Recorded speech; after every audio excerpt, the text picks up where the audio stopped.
సోమవారం రోజున కష్టాలు తీరిపోవాలి అంటే ఈ చిన్న పనిని చేసి చూడండి. తప్పకుండా ఆ శివయ్య అనుగ్రహం కలిగి మీ కష్టాలన్నీ తొలగిస్తాడు.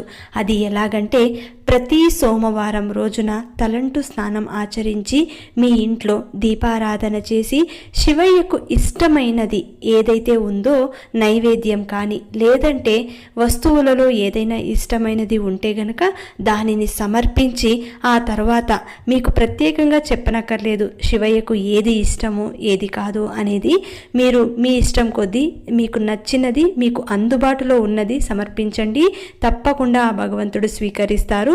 ఆ రోజు తెల్లవారుజామున అంటే ఉదయం 4:30 నుంచి 5:30 లోపు మీరు కూర్చొని ధ్యానం చేయాలి. ఆ ధ్యానంలో మీ యొక్క సంకల్పం చెప్పుకుంటూ మీ మనసులో కోరికలు చెప్పుకుంటూ 108 సార్లు శివమంత్రం